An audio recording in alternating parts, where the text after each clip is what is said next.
à tous, nous revoici dans So Pop, l'émission variété de la pop française pour le 5e épisode de ce rendez-vous musical mensuel. Je suis Cléa Vincent, toujours chanteuse de pop et présentatrice de l'émission.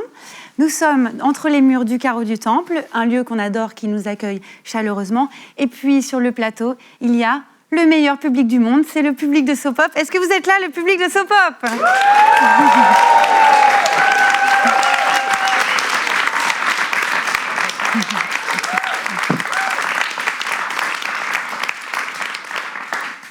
Je vous l'avais dit.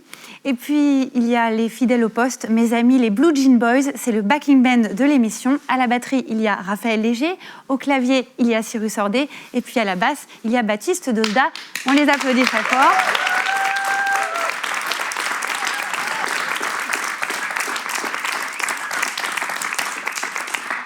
Ce sont eux qui vont accompagner les invités de ce soir. Et puis, il y a aussi vous, derrière vos écrans, qui nous suivez, épisode après épisode, en direct ou en différé. On est super heureux de partager l'aventure avec vous. Aujourd'hui, c'est un grand jour, puisque nous avons l'immense plaisir de recevoir l'incontournable Christophe et aussi la merveilleuse Mathilde Fernandez. Ils se connaissent tous les deux, ils s'apprécient beaucoup, et pour cause, ils ont pas mal de points communs, à commencer par une voix incroyablement touchante. Ils aiment aussi beaucoup les synthés. Ils sont tous les deux magnétiques, sensuels, extrêmement mystérieux. Ils nous fascinent et on est très très heureux de les avoir aujourd'hui avec nous. C'est Mathilde Fernandez qui va ouvrir le bal avec une chanson extraite de son 2e EP. Cette chanson s'appelle Oubliette. Mathilde Fernandez, c'est une touche à tout. C'est une entrepreneuse, c'est une chanteuse, c'est une pianiste aussi. Personnellement, je l'adore vraiment. Elle est entre le gothique, le pop et le lyrique aussi. Et elle me plaît beaucoup, voilà. Elle est là et on va l'accueillir très chaleureusement. Elle va chanter Oubliette, un morceau de son 2e EP. Mathilde Fernandez est là pour rejoindre les Blue Jean Boys.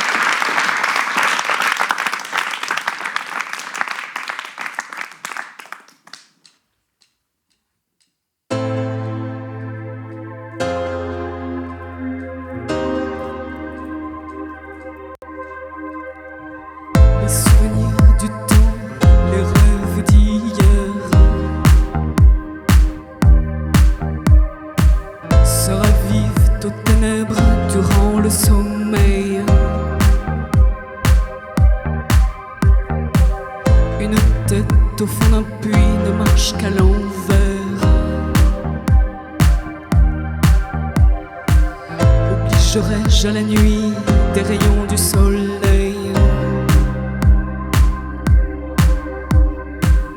Elle aimait tant déplaire, on consuma sa lumière pour qu'on l'oublie, on la revit jamais. Elle refusait de se taire, on lui fit boire la mer. Elle ne le dit jamais. On mit son corps en terre, on jugea bon de le faire. On ne revit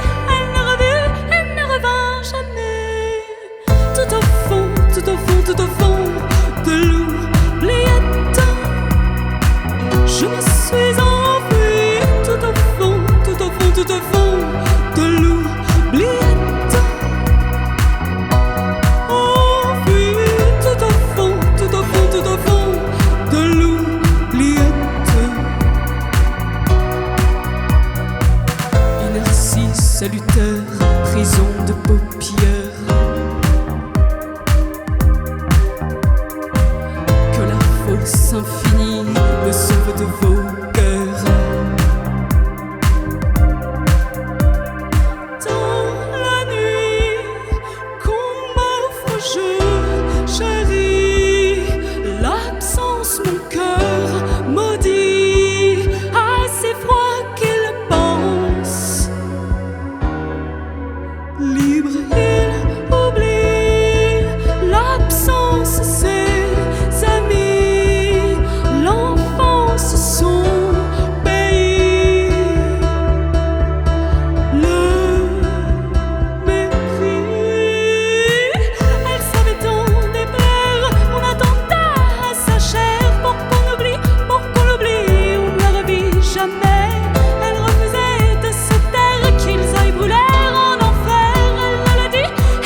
revit jamais.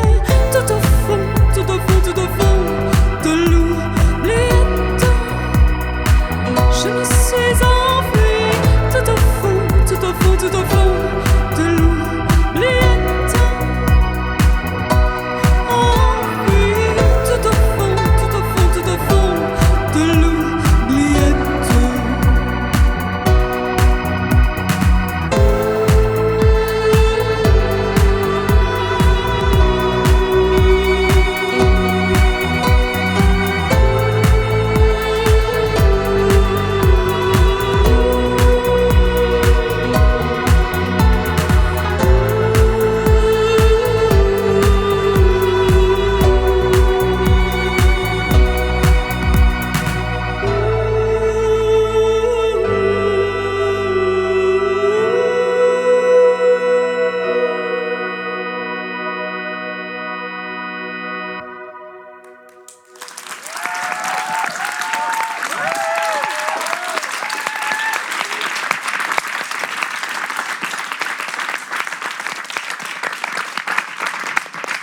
Bravo Mathilde, on était hypnotisés, complètement envoûtés. Merci beaucoup d'avoir chanté et puis de t'être plié au jeu aussi, d'être accompagnée par les Blue Jean Boys qu'on félicite. Bravo les garçons. C'était fantastique, un peu comme tes clips qui moi m'émerveillent. Et je suis très impressionnée parce que je vois que tu es en indé. Et en indé, on sait combien c'est difficile d'avoir des clips produits de cette manière-là. Est-ce que tu peux nous dire comment tu t'y prends en fait? Il faut que vous alliez voir les clips de Mathilde Fernandez impérativement parce qu'ils sont très, très, très impressionnants. Alors en fait, avant de faire de la musique, j'ai fait des études d'art aux Beaux-Arts et il y avait j'ai fait mon diplôme en vidéo, performance et vidéo. Donc j'avais déjà cet attrait pour l'image. J'ai fait beaucoup de photos quand j'étais plus jeune. Et aussi, j'ai eu la chance en fait de grandir dans un milieu où on m'a montré beaucoup de films, on m'a fait voir beaucoup d'expositions et voilà. Du coup, j'ai vraiment développé une exigence dans les visuels. Et ensuite, j'ai aussi la chance de travailler avec mon frère depuis le tout début, qui a fait ses études et qui aujourd'hui travaille dans le cinéma. Donc on s'est vraiment accompagnés l'un l'autre sur l'image.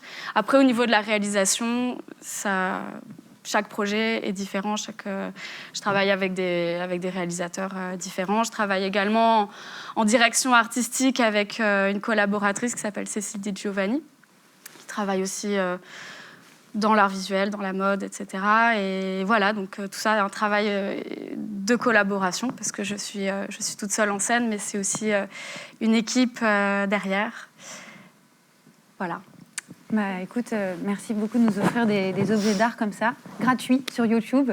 En fait, ton imagerie, elle me rappelle, la puissance de l'image de tes clips me rappelle ceux de la femme, tu sais, qui ont vraiment un univers comme ça hyper tenu, cinématographique, entre le film d'horreur, le jardin d'Éden, et puis toujours la femme mise au cœur des images. Tu les connais, la femme? Tu as déjà travaillé avec eux? Oui, je les connais très bien.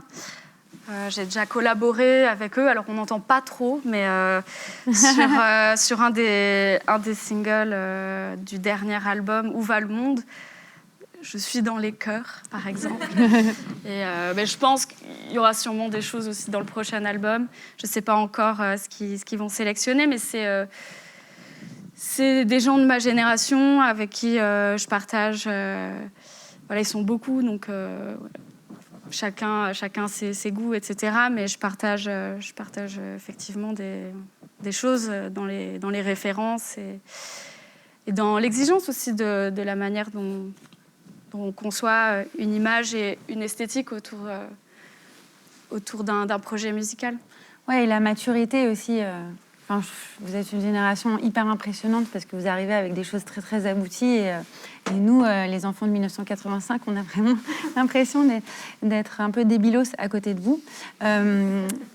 J'aimerais bien que tu me racontes l'histoire de Un sexe grand comme le ciel. Donc, tu m'as dit que c'était une reprise, en fait, ce morceau, de ton premier EP. Alors, Un sexe grand comme le ciel ne paraît dans aucun EP. C'est un morceau qui fait sa vie tout seul, qui est donc une cover. C'est un morceau sur lequel je suis tombée Étant étudiante, à ce moment-là, je faisais pas vraiment de musique. Enfin, en tout cas, j'avais pas fait mon coming out en musique. Et en fait, c'est un morceau, c'était une trouvaille YouTube. En fait, ça faisait rire les copains. C'était un morceau arrangé de manière assez kitsch, qui date des années 90, qui est quand même tenu par un chanteur qui est l'auteur et le compositeur et l'interprète, donc, qui s'appelle Antoine Thomé, qui a quand même une sacrée voix.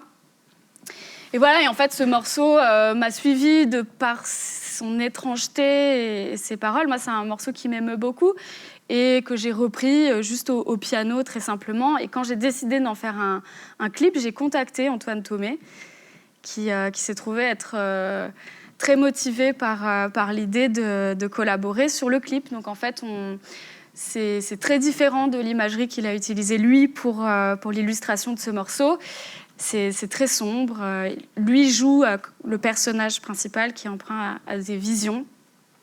Et en fait, c'est l'histoire, donc ça paraît un peu rigolo comme ça, l'histoire d'un sexe grand comme le ciel, mais en fait, c'est quand même assez terrible. C'est une histoire qui date du Moyen-Âge. Je ne suis pas capable là tout de suite de vous dire quel est le nom du personnage, mais c'est un type qui était très amoureux d'une fille, qui a enfreint les lois et qui a eu une histoire charnelle avec elle. Et quand la famille de cette fille a appris, il a été castré et jeté en prison. Et en fait, ce serait une chanson de ce personnage. Donc c'est une histoire, je crois, qui date du Moyen-Âge ou une histoire dans ces eaux-là. Et avec Antoine, on partage cet intérêt pour les histoires, pour tout le mythe autour de l'enfermement et des histoires du Moyen-Âge obscures. Et voilà. C'est drôle parce que moi, je m'en étais fait une interprétation complètement différente. J'imaginais que c'était une chanson féministe d'une femme qui dit que un homme se résume à la taille de son sexe. Mais ça peut tout à fait être perçu comme ça. Moi, j'ai complètement fantasmé la chanson tout de suite, de par mon côté un peu mystique, justement, dans cette direction-là. Mais c'est, je pense aussi...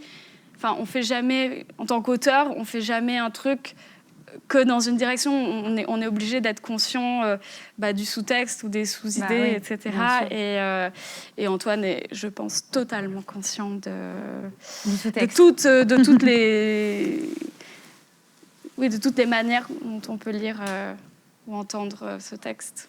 Et ma dernière question, elle porte sur ton personnage de scène qui est vraiment dans une féminité poussée à l'extrême. Et moi, je trouve ça fascinant. Comment tu décrirais ton personnage si tu devais le décrire à quelqu'un qui t'a jamais vu en photo ? J'ai envie de dire excentrique. J'espère ne jamais avoir à faire à tenir ce discours, expliquer ce que je suis à quelqu'un qui n'a pas vu. C'est un peu bizarre. Mais, je sais pas, Gilbert Montagné, par exemple. Ah oui, c'est vrai. Alors Gilbert, si tu m'entends, je pourrais... j'ai un rapport scénique peut-être un peu farouche. C'est-à-dire que j'aime bien dompter comme ça les sons et le public. Je n'ai pas envie qu'on ait l'impression que je sois quelqu'un de fragile et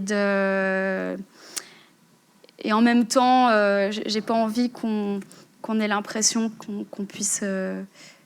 Enfin oui, j'ai une espèce de carapace comme ça, d'armure et un rapport un peu sauvage et en même temps... Oui, sensuelle, je pense. Et la femme, la sorcière des sons, ça peut être la sirène aussi avec la voix. toutes ces choses-là. Écoute, ça me rappelle un peu C'est ce que j'espère et ce que je fantasme après. Moi, je trouve ça assez bien décrit. Si j'étais Gilbert Montagné, j'aurais hyper envie de venir te voir en concert. Et ce que tu racontes, ça me rappelle une chanteuse que j'adore, avec qui j'ai travaillé, c'est Zaza Fournier. Et justement, elle a une chronique dans Sopop et elle parle des jours où elle se sent pas très bien dans son corps. Et quand même, il faut monter sur scène. C'est les dessous des loges, la vie secrète des loges, tout de suite avec Zaza Fournier.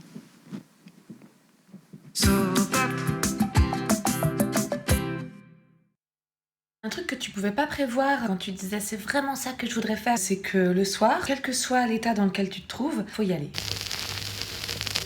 Tu me diras, c'est la même chose avec à peu près tous les métiers du monde. À ceci près que chanter consiste à monter quelques marches pour accéder à cet espace. Que ce soit bien clair que ce qui compte là, les gars, c'est que vous me regardiez. Ouais, regardez-moi, pas de problème. non, mais il reste combien de temps là 1h20. Vas-y. Dans les moments où tu te sens vraiment bien, que t'as dormi 17 heures et que t'as un moment de ta vie où ton corps est un ami, ça arrive. Là, ça passe. Ouais, là, tu peux assumer que... combien ils sont Comme si j'étais dans un stade. 25 000. Ah, quand même. Non, mais allez-y, regardez. Ça me fait plaisir. Et puis sinon, il y a les autres moments. Tous ces moments où ton corps est tout sauf ton ami. Dans le désordre. Ces moments où t'es malade. Ces moments où t'as fait une insomnie. Où tu viens d'accoucher. T'as tes règles. C'est pas pareil de passer tout un concert à se demander si le tampon va être assez performant pour absorber tout ce qui sort de mon corps. C'est pas le même endroit de concentration, tu vois, quoi d'autre. Je me souviens d'un concert où j'ai vraiment passé 1 heure à essayer de me moucher en toute discrétion et à faire comme si ma voix était celle pour laquelle les gens avaient payé. Mais ma chance immense, c'est que tout le monde était extrêmement sous. Et du coup, ils en avaient vraiment à secouer de ce qui se passait sur scène. Yes. Puis voilà, toi, ça t'arrive aussi de pas te sentir au top de tes capacités en termes de physique. Ah bah faire des concerts 3 mois après son accouchement, c'est un kiff, hein. Ah, c'est un kiff. Parce que l'idée, c'est que toi, tu sois témoin d'un corps vivant. Des fois, ton corps, il est vivant, mais alors pas du tout où tu voudrais qu'il soit. Con, ce corps aussi. Exemple, au début de la tournée, ma tenue de scène épouse mes lignes de façon évidente. À la fin de la tournée, il faut 2 personnes pour me la mettre. Qu'est-ce qui lui a pris à ce corps? En tout cas, la prochaine fois que t'as tes règles au bureau, tu pourras toujours te consoler en pensant à moi qui essaie de jauger si j'ai le temps d'en faire une autre pour le dernier appel. Une autre.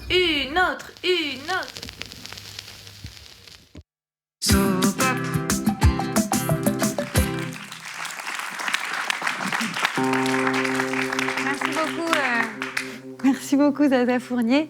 Nous, on est surtout très émus, en fait, et pas pour rien, c'est parce qu'on accueille tout de suite Christophe. Christophe, tout le monde le sait, c'est un oiseau de nuit, c'est un amoureux du son, c'est une légende de l'histoire de la musique française. Il se surnomme le beau bizarre, mais nous, on a plutôt envie de dire que c'est un immense génie. Et d'ailleurs, il a des fans dans le monde entier, on n'est pas le seul à le penser, des fans de tous les âges, parce que Christophe traverse les décennies et il ne change pas. Le temps n'a aucun impact sur lui, sa voix, son cœur d'enfant ne bouge pas. Et voilà, c'est un sculpteur du son, c'est un passionné de musique, de cinéma, c'est un sculpteur. Il joue au poker, il adore les nightclubs. Je pense que les rencontres nocturnes lui inspirent beaucoup sa musique aussi. C'est bien sûr cet immense interprète. Il est avec nous dans son pop. On va l'applaudir hyper fort et il va jouer tout de suite Lou, qui est un hommage à Lou Reed et qui est sur son dernier album, Les Vestiges du Chaos, que je vous recommande si jamais vous ne l'avez pas encore écouté. Christophe est là, je vais le laisser chanter à présent. On l'applaudit très fort.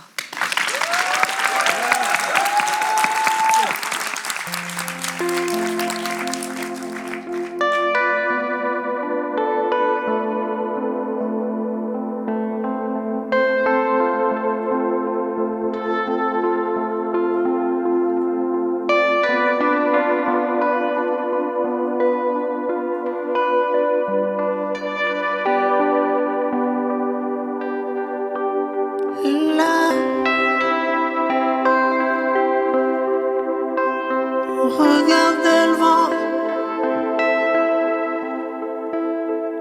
sur la mer en rêvant. C'était un ouragan. Laurie, un loup.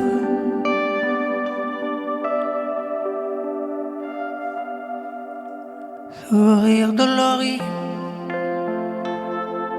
Neptune et Lola belle. La Mustang sur les dunes, en roi, satellite of love. Au milieu de la plage, Lou fait du tai chi. Laurie joue du violon, du violon.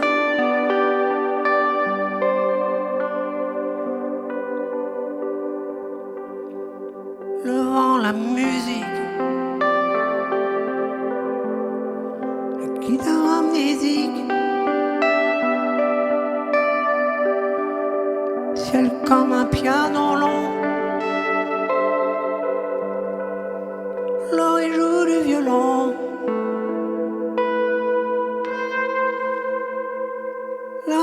dit de partir. Mais nous, ça le fait rire. Comme s'il voulait en finir. En finir.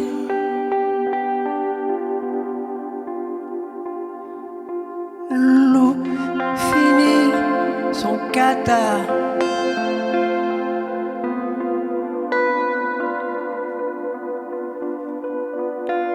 Et plonge dans l'eau de la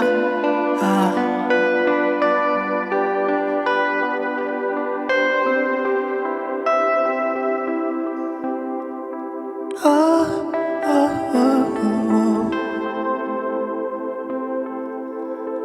Oh, oh, oh.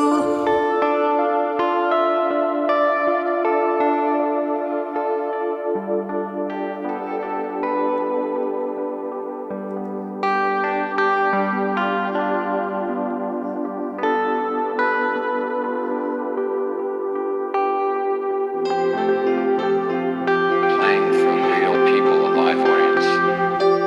That's it. That's why people say, don't you want to be in movies? I said, no. There's no audience for the movie except the director. So you perform for the director. But you would have to really like this director a lot.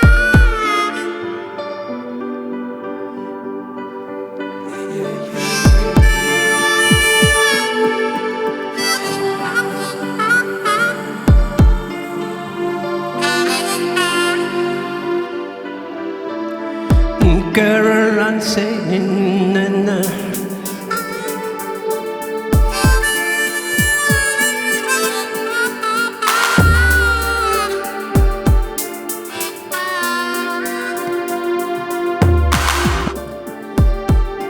Just a perfect day. Na, na.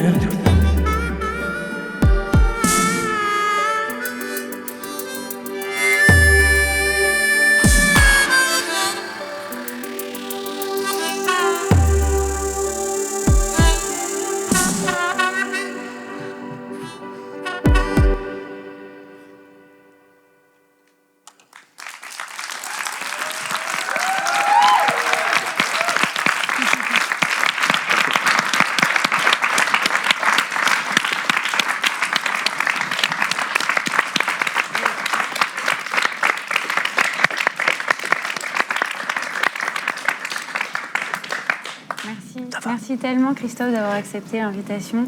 On Pas est grave, là pas avec, grave. avec les belles fleurs que t'as offert Mathilde, et puis son vinyle aussi. Comme Ouais, tu peux c'était voir. ma récompense de la répétition qu'on a essayé de faire dans la nuit. Ben oui, parce que sans spoil, vous nous avez préparé une surprise pour après. Ah ouais. Oui. Et donc, Christophe, lorsque je t'ai téléphoné, tu m'as parlé immédiatement de Mathilde Fernandez. Et donc, Normal. tu t'intéresses beaucoup à la musique, je crois, indé, à cette génération aussi. C'est quoi le regard que tu portes sur cette génération-là? Bah là, pour le coup, puisqu'on parle de Mathilde, qui fait partie de cette génération, c'est vrai que ce qui m'a plu quand elle a eu envie qu'on se croise pour peut-être faire des choses ensemble, peut-être des synthés, peut-être écrire des mots, ça, je suis allé voir immédiatement les vidéos, comme vous avez pu dire tout à l'heure, et le cinéma me parle, alors donc, ça m'a parlé extrêmement. Et puis bon, il n'y a pas besoin de parler, d'expliquer le son de sa voix, vous avez entendu. Disons que c'est mon idole depuis 2 mois maintenant. Et que donc, je vois pas pourquoi je parlerai des autres, puisque pour l'instant, il y a quelqu'un qui m'intéresse, quoi. Un passionné, donc, hein, mais ça, c'est pas nouveau. Je crois que vous aimez bien les nightclubs. Enfin, c'est un peu ringard de dire nightclub, je dirais boîte. Vous aimez bien sortir et... J'aime la nuit. La nuit, donc... J'ai entendu que vous parliez d'un concert que vous êtes allé voir à la Gaîté Lyrique, un peu club. Oui, je suis allé voir Apparat à la Gaîté Lyrique. Apparat, un groupe de allemands que je suis depuis, avec Moderat depuis une quinzaine d'années, qui me passionne, que j'aime. J'adore le chanteur de Moderat, j'ai oublié son nom, comme d'habitude. Mais c'est encore un mec qui m'inspire et j'aime bien les gens qui me donnent des claques, quoi. Ça m'aide à aller plus loin, à réviser toutes les machines que j'ai pour essayer de faire du son. Mais pour peut-être faire au bout de tout ça un album, parce qu'en fait, je fais jamais d'album. Tout le monde dit tu es en train de faire un album. Je dis non, je vis, je fais de la musique dans mon quotidien, et puis à un moment, il en sort des choses comme ça qui peuvent se conjuguer, qui peuvent donner quelque chose de nouveau. Et là, je vais faire une exposition. Je vais signer avec un producteur de maison de disques qui va exposer mon album, et les gens vont acheter mon album. Et puis voilà. Ça, c'est super. Ou pas l'acheter d'ailleurs. Bon, les disques, ils se vendent un peu moins, mais je suis sûre que tout le monde va se ruer à la Fnac. Ça va revenir, ça, les disques. J'ai regardé... le vinyle. Les vinyles, trop beau. Ça revient, ça revient. Ouais. J'ai regardé un concert merveilleux de vous, Ah ouais un Arte Concert, qui a lieu à Rome. Et à la fois, vous êtes sur un piano, donc c'est classique, et puis à la fois, des fois, les synthés, donc hyper modernes, mais que vous soyez sur le piano ou sur les synthés très modernes, il y a toujours ce côté funambule. On a l'impression qu'à des moments, vous allez tomber, en fait, jamais comme un chat. Vous savez exactement où est-ce que vous mettez vos pattes. Ouais, exactement. Qu'est-ce que vous ressentez en concert ? Est-ce que vous vous mettez en danger ? Est-ce que vous sentez en danger, non. En danger, non. Je me mets qu'en plaisir, je me mets. Que dans le plaisir de la faille, puisque je fais souvent, puisque je ne suis pas pianiste, et que j'ai essayé de... J'ai tellement adoré cet instrument depuis que j'ai 10 ans, parce que ma tante jouait Chopin, vous voyez, et j'écoutais, et ça me plaisait. Et donc, j'ai tout de suite compris que c'était impossible pour moi de lire une partoche pour jouer, quoi. Donc, c'est vraiment la passion du son et le fantasme du son que j'avais à 10 ans qui a fait que j'ai envie de faire du son. Après, sur ce son, je crée, j'ai envie, à un moment, de poser des onomatopées, des choses comme ça. Des choses qui sortaient de moi, qui m'arrivaient comme ça, comme des cadeaux. Et puis un jour, je me suis dit, je vais chanter en français, parce que j'adore la langue française, j'adore Brassens, j'adore... et plein d'autres. Et je me suis dit, je vais essayer de pas de faire Brassens, ni Ferret, ni des gens comme ça, qui sont des poètes immenses, mais de faire résonner des mots sur le son que je vais essayer de faire. Et puis voilà, ça donne ce que vous savez. Aline, les marionnettes, Lou, je sais pas, les autres, je m'en souviens plus, mais il y en a, quoi. Les chants. Les paradis perdus, vous voyez. Donc en fait, les paroles, elles sont... je crois que votre expression, c'est en yop, avec 2 P. C'est ça. Donc c'est une sorte de musique un peu comme du scat. Et après, ça vous est arrivé de faire appel à des auteurs comme Jean-Michel Jarre pour mettre un peu plus de précision dans le message.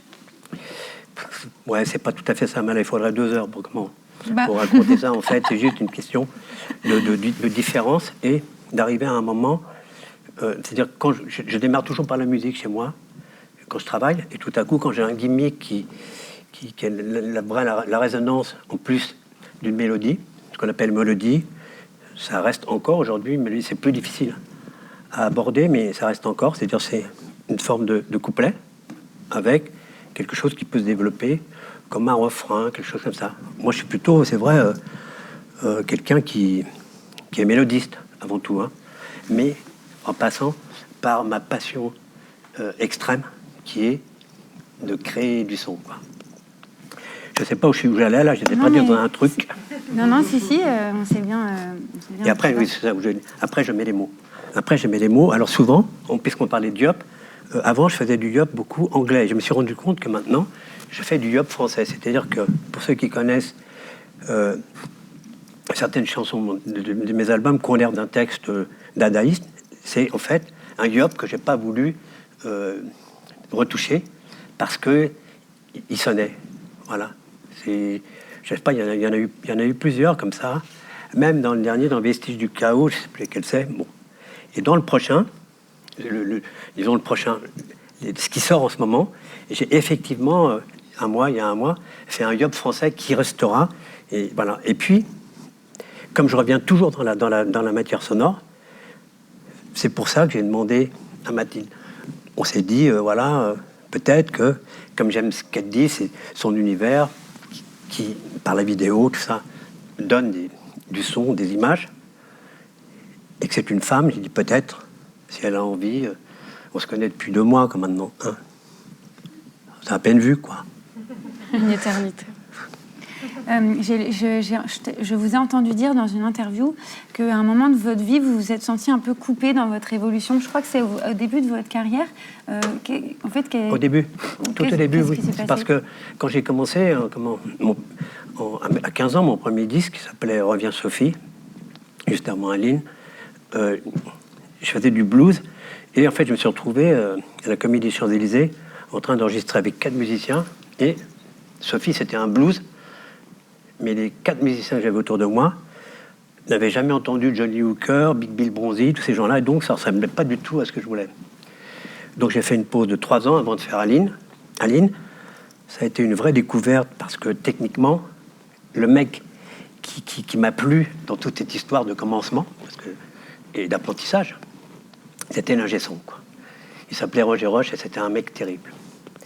Et donc, ce mec m'a tout de suite donné, j'ai eu la chance de tomber sur les bons ingrédients, l'essentiel, vous voyez. Et c'est vrai que à l'époque, j'avais un arrangeur, mais j'en avais pas envie d'arrangeur. Donc, il s'est passé quelques années comme ça, jusqu'en, disons, 69, 70, où j'étais un petit peu contre nature. J'étais pas sur ma route. Je commençais à dégager de ma route et j'avais pas envie. Ouais, c'est comme en course, ouais, comme un circuit. Si on dégage, on est foutu. Finalement, vous étiez déjà quasiment un peu dans le futur, parce qu'à l'époque, peut-être, on vous parlait d'arrangement, alors qu'en fait, vous aviez envie qu'on vous parle de fréquences, vraiment de formes sonores. Je n'avais pas spécialement envie qu'on me parle, parce que je savais que je parlais avec moi à l'intérieur. Et donc, je savais ce que j'avais envie d'entendre, d'expérimenter. Et effectivement, la chance que j'ai eue, qui m'a sauvé, c'était le premier synthé, le Harp Odyssey, qui est arrivé en 71, que j'ai acheté comme ça, par hasard, et que je n'ai plus jamais quitté.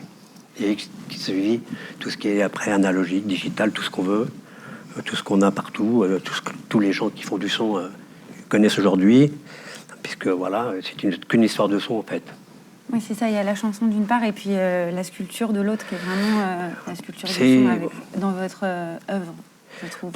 Dans la mienne, c'est dur de faire une chanson aujourd'hui, et c'est pour ça qu'en fait, c'est vrai que j'aime terriblement Mathilde, parce que je trouve qu'elle est magique, quoi, et qu'elle a cette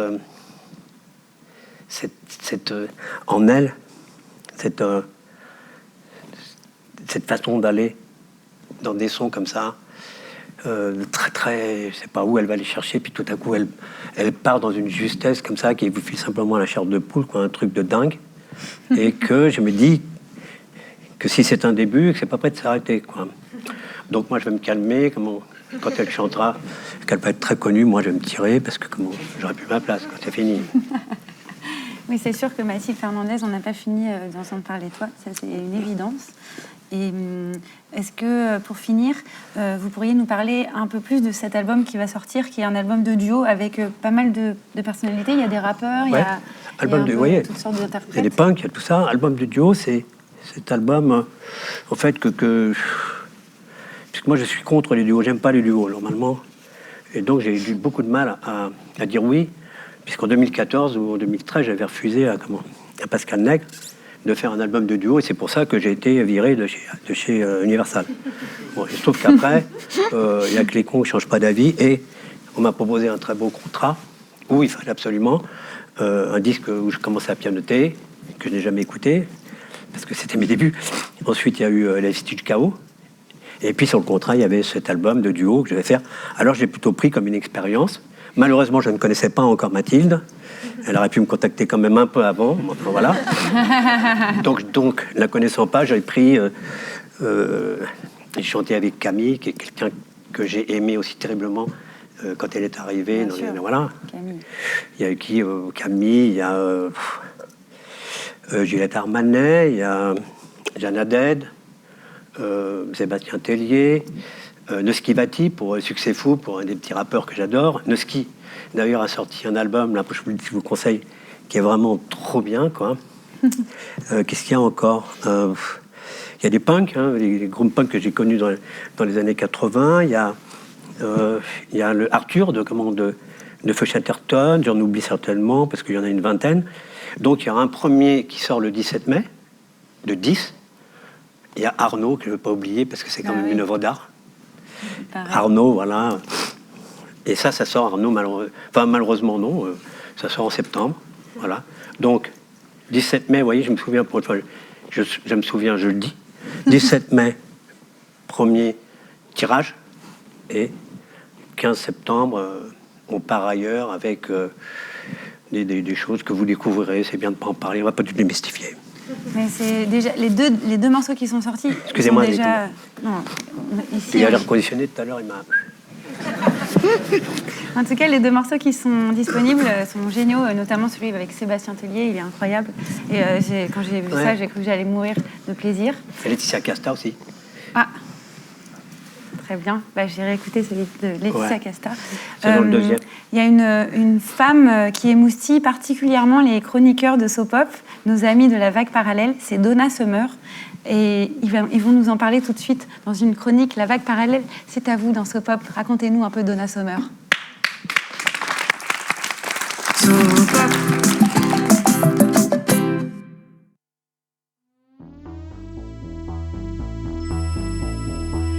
Salut la jeunesse. Pour nous, la famille, c'est primordial. Fini les blancs interminables pendant les repas de famille du dimanche, dans Ta mère la pop, la vague parallèle t'offre le sujet de conversation idéal. Chaque mois, on te fait découvrir un disque que tes parents écoutaient quand ils avaient ton âge, un disque qui a marqué leur époque comme la tienne, bref, un disque qui a façonné la musique d'aujourd'hui. Pour ce 2e épisode, on a décidé de vous offrir de l'amour, du beau, du vrai, et on espère juste que ce sera un peu plus évident que la dernière fois. Aujourd'hui, on s'envole pour les États-Unis des années 70. Notre pilote de ligne, c'est Donna Summer, et notre bande-son, c'est Bad Girls, le 7e album de la reine du disco. À cette époque, la musique de Donna Summer est déjà inscrite au patrimoine musical mondial, avec 6 albums qui sont restés des références absolues de la pop culture. C'est à ce moment-là que la First Lady of Love va dévoiler Bad Girls, son véritable chef-d'œuvre.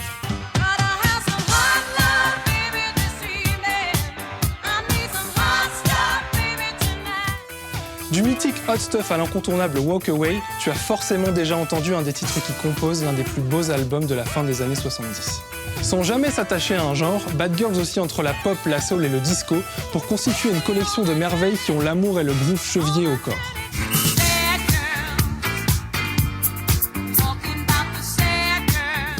Comme le désormais célèbre Feu de cheminée de Sopop, Bad Girls fait partie de ces albums capables de faire grimper la température d'une pièce en quelques minutes à peine. Au fond, Donna Summer, c'est un peu notre grand-mère à tous. D'abord parce qu'elle est en quelque sorte l'aïeule musicale de ces artistes qu'on aime. Ses chansons ont été reprises sur plusieurs décennies par des artistes aussi variés que Brigitte, Jamiroquai ou John Frusciante, et sa musique vibre encore aujourd'hui à travers la disco-funk de l'Impératrice ou à travers les lignes de basse bondissantes des titres de Clara Luciani. Et toi, qu'est-ce que tu regardes? T'as jamais vu une femme?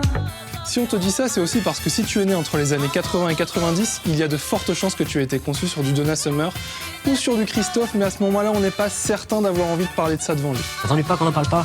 Cléa, tu ne nous en voudras pas, mais pour cette fois, on ne va pas se risquer au jeu des pronostics. On sait de sources sûres que Christophe est un éternel romantique, d'ailleurs on l'a lu sur Wikipédia, mais on n'est pas certain qu'il ait succombé un jour au charme de Donna Summer. J'ai vu des photos d'elle. Et alors, t'as craqué, quoi. Ouais. On te laisse vérifier ça avec lui, et nous, on se dit au mois prochain.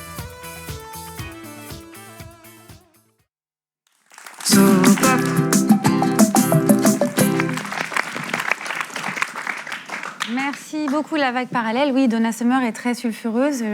Christophe, je ne sais pas si tu as un avis à donner sur cette chanteuse, si tu aimes le disco, si vous, pardon, aimez le disco. Ouais. J'entends pas beaucoup de disco dans vos disques. Je sais que j'aimais bien comment c'est les frères là, avec les Bee Gees, j'aimais bien. Je sais qu'il y avait un truc dans les Bee Gees qui, je sais pas, qui ne peut pas expliquer, puisque quand ça plaît, c'est difficile d'expliquer pourquoi ça plaît. Quand ça plaît pas, on peut plus facilement balancer, quoi. Bon, alors là, Donna Summer, faudrait être difficile pour pas que ça plaise, parce que l'artiste est quand même dimensionnel. Mais c'est tout ce que je peux dire. Nous, entre-temps, on a allumé un petit feu de cheminée. Je ne sais pas si vous le voyez, il est derrière vous, ça commence à bien chauffer. Ouais. Et donc, c'est le moment de l'interview croisée. Ah bah oui. L'interview croisée, c'est des questions auxquelles vous pouvez répondre l'un et l'autre. La première que j'ai à vous poser, c'est au sujet de la sensualité qui est vraiment au cœur de votre musique, de votre vie, de votre art. Quelle place a la sensualité dans votre œuvre? La sensualité. Mathilde, peut-être tu veux répondre en Mathilde, première. comme elle veut, si elle veut, tire à pile ou face. Qui est-ce qui a une pièce? Si on aurait une pièce, on aurait tiré à pile ou face. En faisant comme si c'était face. C'est moi. La sensualité,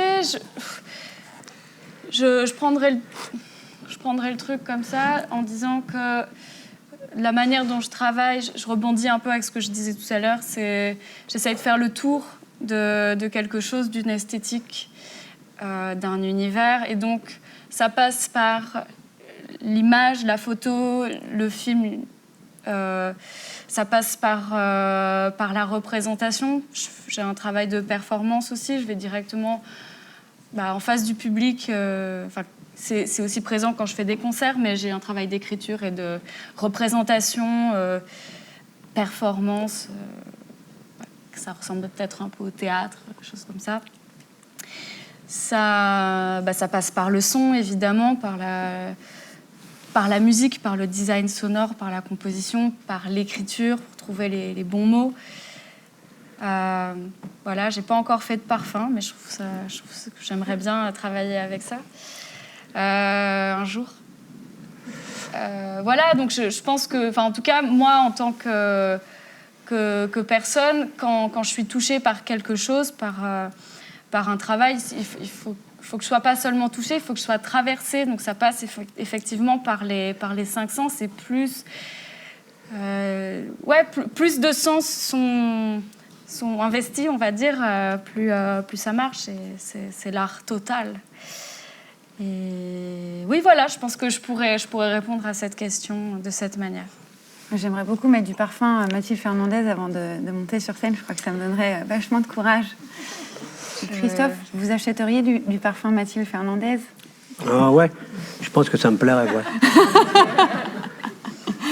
Ouais, la sensualité, c'est difficile. Hein. Elle l'a bien expliqué. Moi, ce que je pourrais dire, pour moi, c'est comment quelque chose de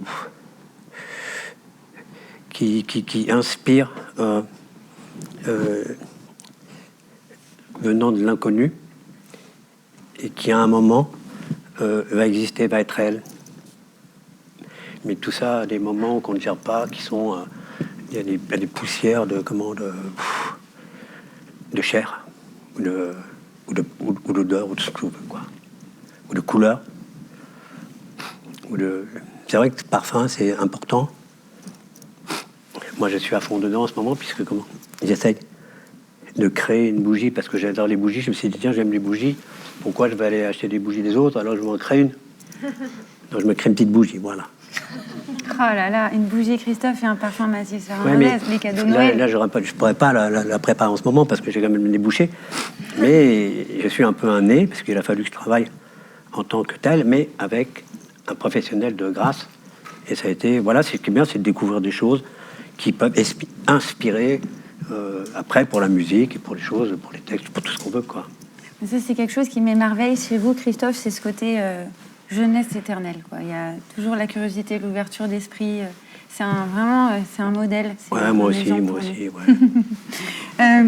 Et je vais terminer cette interview croisée par une question au sujet de l'Amérique, parce qu'elle est très présente chez vous. Vous, l'American Way of Life, il y a ce morceau, évidemment, l'Amérique, que vous allez nous interpréter juste après.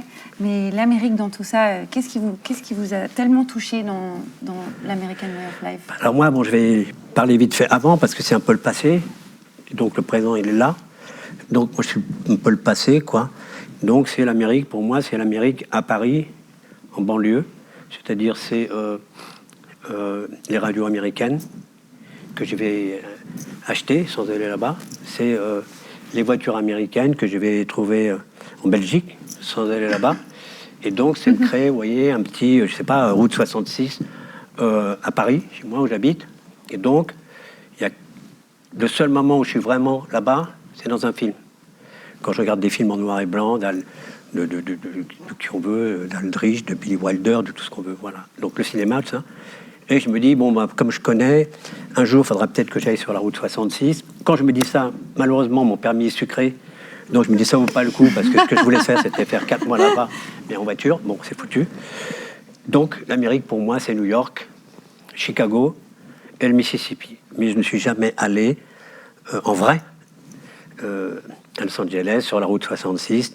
J'irai dans une autre vie. N'est-ce pas, Mathilde? Parce que là, tu n'es pas loin, là. Moi, j'ai eu la chance d'y aller il y a très peu de temps.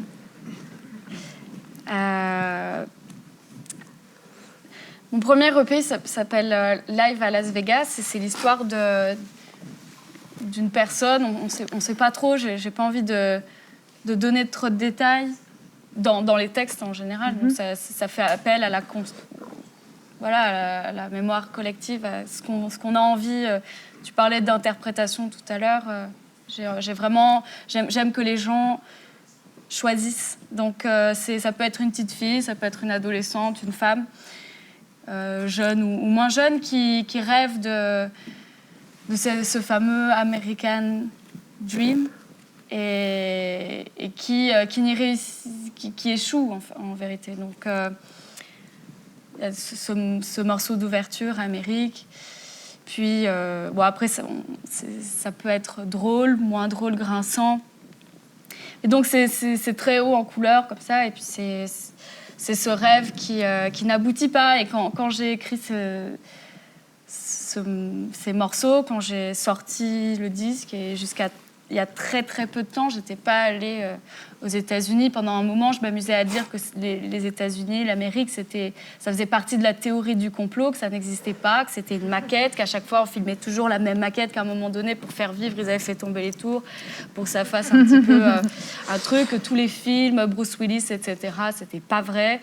Donc pendant un petit moment, j'ai essayé ça me faisait plaisir de soutenir ces thèses-là. Puis bon, d'un moment... il a fallu passer à autre chose et puis prendre un avion et me rendre compte qu'effectivement, c'était vrai. Alors, quand je suis arrivée à Los Angeles, j'avais l'impression d'être un petit peu à Nice, un petit peu là où je suis née, mais en plus grand et en plus vide. Voilà, donc, en fait, ça existe. Et bon, c'est toujours aussi drôle de penser et d'imaginer ce rêve, parce que ce sont des grands pays. Et voilà, est-ce qu'on les visitera tous? Je ne sais pas. En tout cas, voilà, c'est l'histoire de Live à Las Vegas. Et c'est l'histoire croisée. Je suis très heureuse d'annoncer que le disque Live à Las Vegas ressort en septembre sous format vinyle, avec des images qui ont été tournées là-bas. À suivre. Génial. Donc en septembre, le duo avec Arnaud. En septembre, ton EP qui est réédité, qui ressort. Et maintenant, tout de suite, votre duo sur ce morceau Amérique. Si vous voulez bien rejoindre les Blue Jean Boys, on va chanter pour se dire au revoir. Et vraiment, je tenais à vous remercier infiniment. On revient plus là. Non, on revient plus. Non.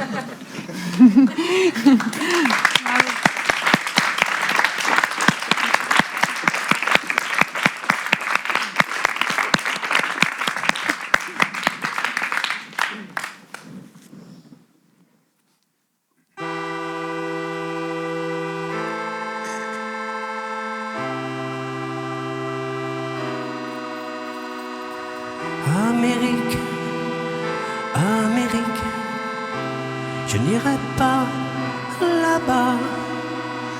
En Amérique,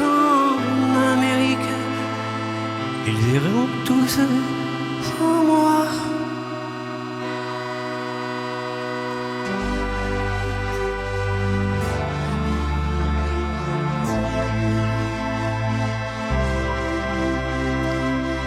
Je veillerai sur mes parents.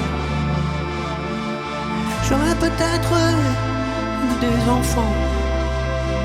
J'écrirai dans le journal que des faits divers banals. Je ferai le don du sang. Je resterai le même qu'avant.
Bravo et merci infiniment. On s'est fait emporter par un tsunami d'émotions. C'était fabuleux. C'était une grande première, je crois, ce duo sur Amérique avec Mathilde Fernandez et Christophe, qu'on remercie infiniment d'avoir été dans Sopop. On félicite encore une fois les Blue Jean Boys, les merveilleux musiciens de l'émission.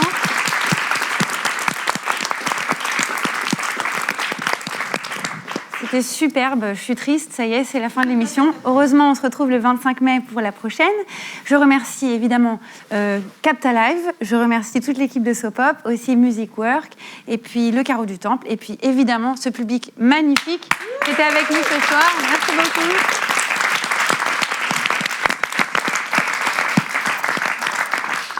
Je vous embrasse très fort et on se retrouve dans un mois. Bisous, à la prochaine. Ciao.